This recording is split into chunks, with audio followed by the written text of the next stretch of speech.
오순절 성령 강림 사건이 있은 후 예수님의 제자들은 성령으로 충만하여 가는 곳마다 복음을 전했습니다. 어느 날 베드로와 요한이 유대인들의 관습을 따라 제9시 기도 시간에 성전으로 올라가고 있었습니다.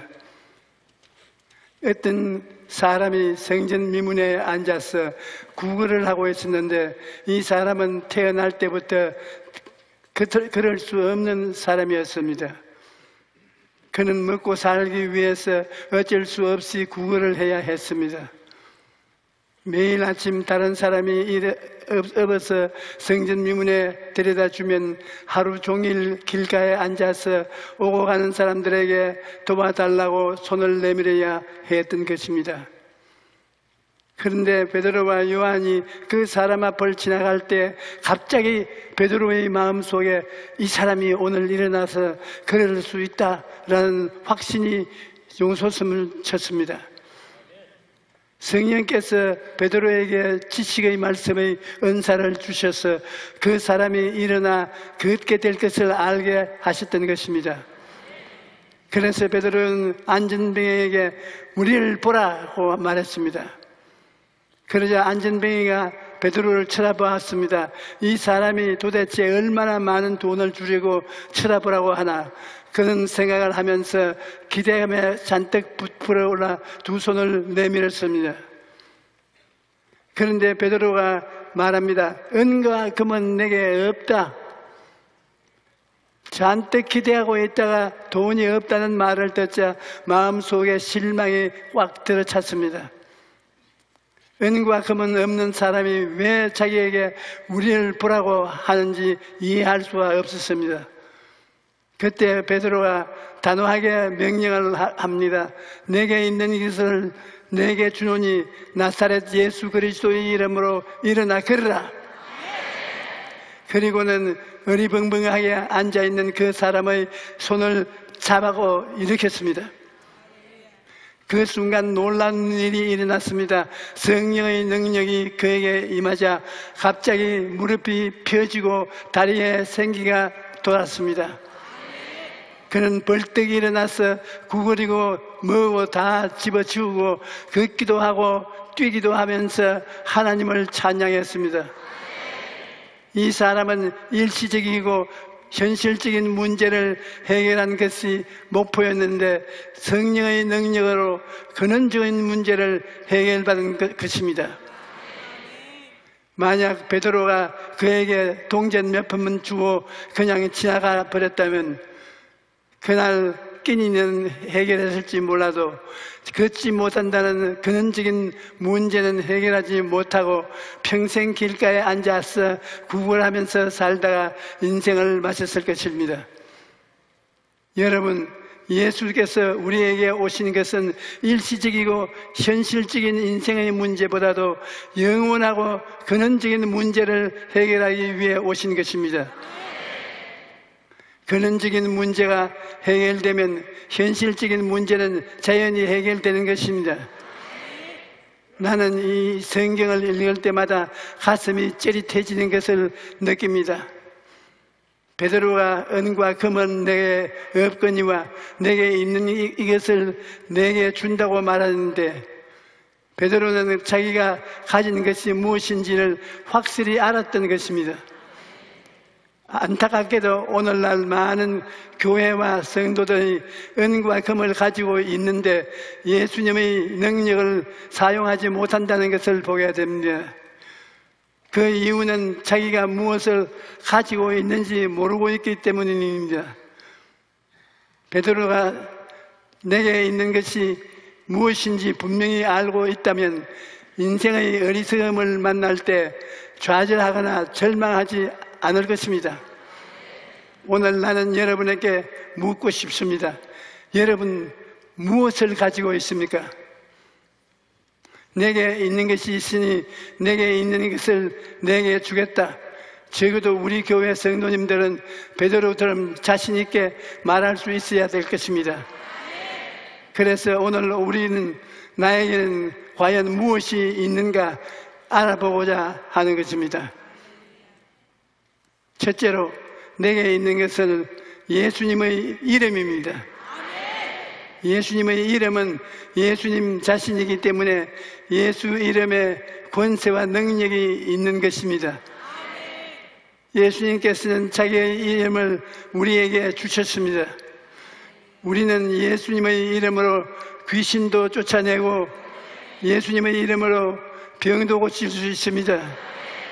그러나 예수님의 이름을 주셨어도 사용하지 않는 사람은 아무 유익도 얻지 못합니다. 예수님께서 자기 이름을 주신 것은 그 이름의 권세와 능력을 사용하라고 주신 것입니다. 그러므로 예수님의 이름을 사용해야 하는 것입니다. 예수님의 이름에는 놀라운 능력이 있는데 바로 죄를 사하는 능력입니다. 예수님께서는 우리의 죄를 대신 짊어지시고 가시관을 쓰시고 양손과 양발에 대못이 박히시고 창에 찔러 물과 피를 쏟음으로써 십자가에서 죽으셨습니다. 이사야 53장 5절로 6절에 그가 찔림은 우리의 허물 때문이요 그가 상함은 우리의 죄악 때문이라. 그가 징계를 받음으로 우리는 평화를 누리고 그가 채찍에 맞음으로 우리는 나음을 받았도다. 우리는 다 양 같아서 그릇 행하여 각기 제 길로 갔거늘 야훼께서 우리의 모든 죄악을 그에게 담당시키셨도다라고 말씀합니다.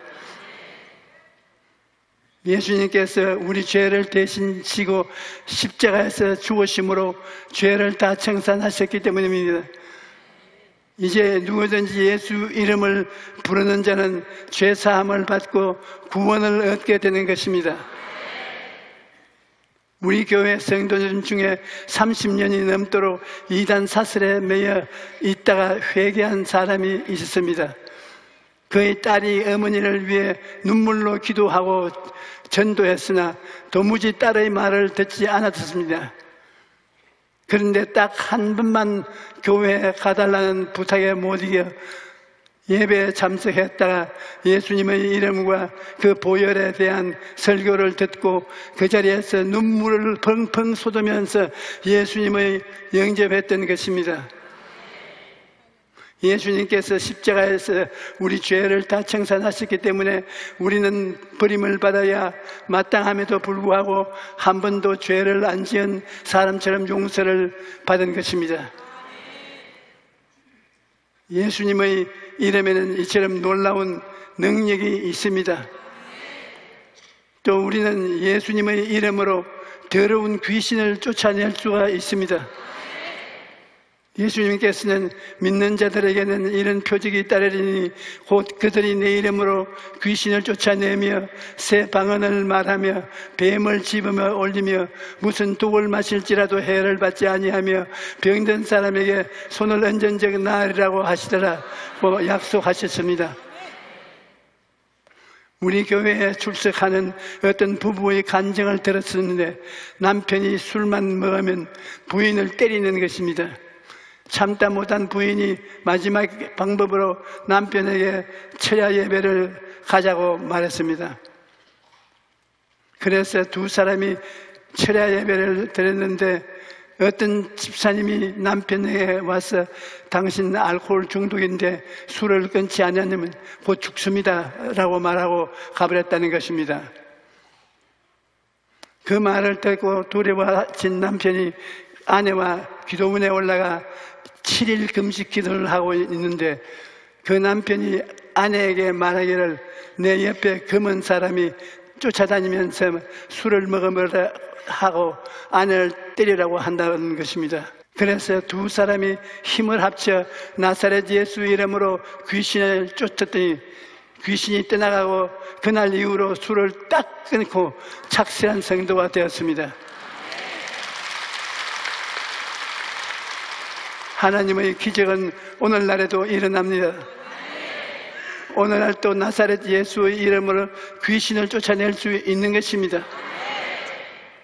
우리의 힘으로 쫓아내면 귀신이 나갈 리가 없지요. 우리 힘이 아니라 예수 이름의 권세와 능력을 사용하기 때문에 귀신이 쫓겨나가는 것입니다. 그것만이 아닙니다.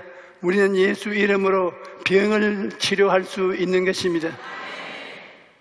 언젠가 대만에서 복음을 전거할 때 신유기도가 끝나온 후 간증 시간에 어떤 부인이 엑스레이 2장을 가지고 나와서 그리고 간증하기에 코에 중한 병이 있었는데 병원에서 의사들이 도저히 고칠 수 없다고 했는데 예수님의 이름으로 눈 깜짝 사이에 나아버렸다는 것입니다.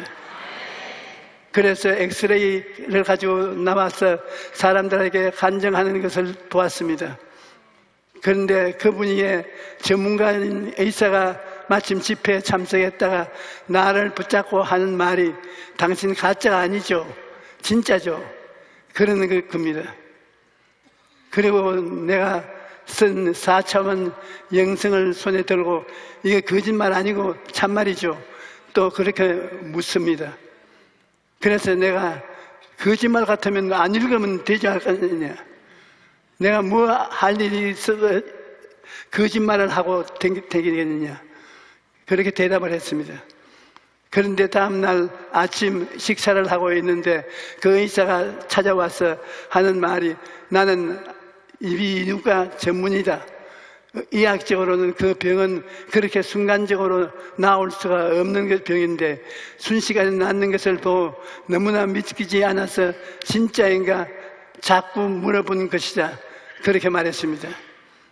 그리고 나서 그 사람이 완전히 예수 믿는 사람으로 변화된 것입니다. 예수 그리스도는 어제나 오늘이나 영원토록 동일하십니다.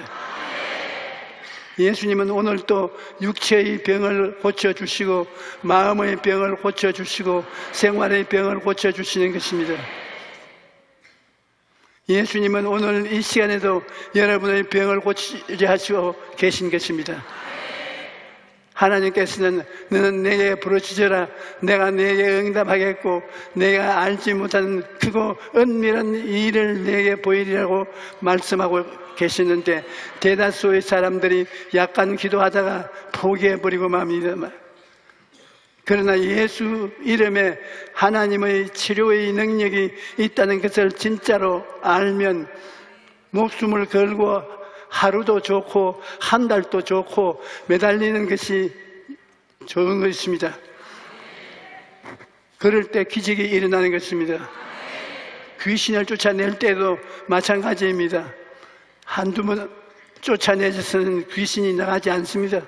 나가는 것이 자기의 멸망이므로 귀신도 안 나가려고 끝까지 발버둥을 칩니다.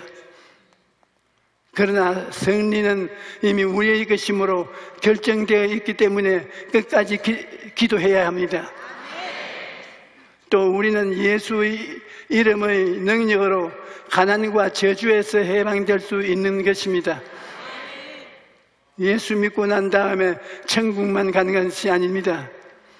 우리는 예수 믿고 이 땅에 사는 동안 영혼이 잘됨같이 범사에 잘되고 강건한 삶을 살 수 있는 것입니다. 하나님께서 에덴을 지으셨을 때 헐벗고 굶주림을 만들지 않았습니다. 이것은 아담이 마귀의 말을 듣고 하나님을 반역함으로 말미암아 땅이 저주를 받아 우리 삶에 가난과 저주가 들어온 것입니다. 그런데 예수님이 우리를 위하여 저주를 받은 바 되사 율법의 저주에서 우리를 속량하기 때문에 예수님의 피를 믿으면 아브라함의 복을 받는 삶을 살 수가 있는 것입니다. 뿐만 아니라 우리는 예수님의 이름으로 죽음도 이길 수 있습니다. 이 땅에 태어난 사람은 누구나 육신의 죽음을 맞이합니다. 하지만 예수님을 믿는 사람에게는 죽음이 끝이 아닙니다. 예수님께서는 나는 부활이요 생명이니 나를 믿는 자는 죽어도 살겠거라고 말씀하셨습니다. 그러므로 예수 믿는 사람은 육신의 죽음이 끝이 아니라 새로운 시작인 것입니다. 히브리서 2장 15절에 예수님이 오신 것은 죽기를 무서워함으로 한평생 매여 종로로 다는 모든 자들을 놓아주려 하셨으며 말씀하십니다. 그러므로 우리는 더 이상 죽음을 무서워하지 않고 부활과 영생을 소망을 안고 살아갈 수 있는 것입니다. 여러분, 예수님이 이름을 가볍게 생각하지 마십시오.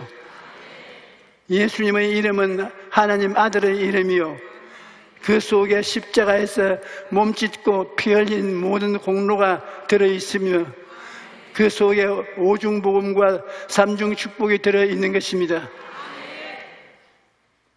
둘째로 내게 있는 것은 성령입니다. 여러분, 인생에 있어서 가장 무서운 것 중 하나는 고독입니다.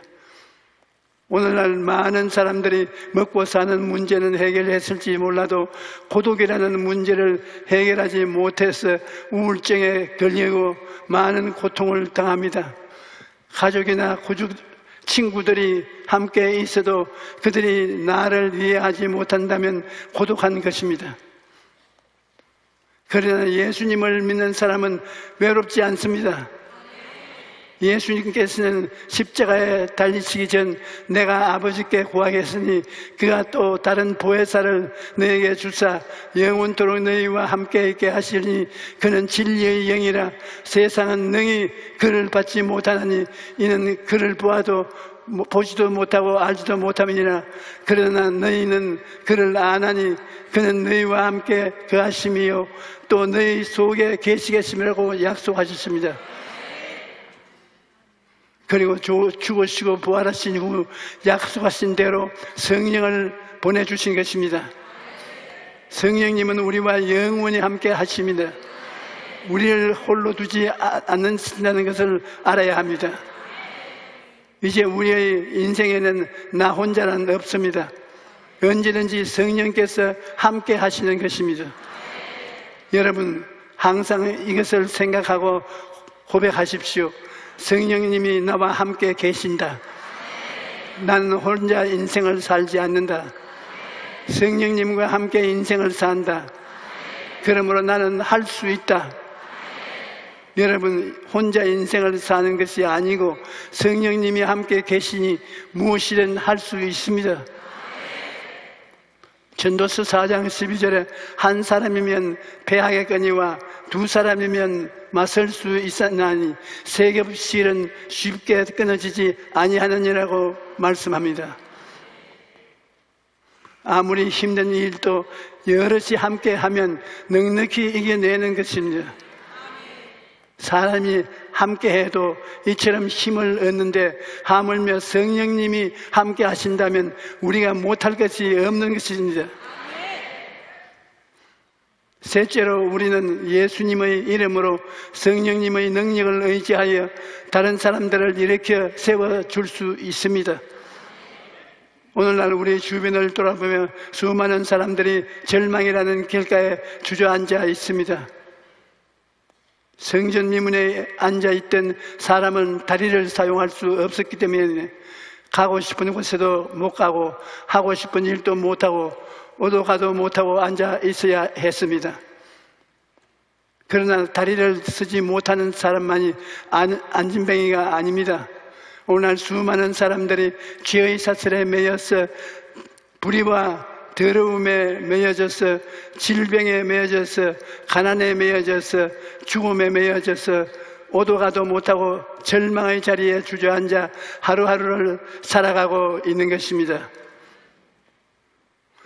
갖가지 문제에 매여져서 날마다 다람쥐 쳇바퀴 돌듯이 살아가는 모든 인생이 안진뱅이인 것입니다.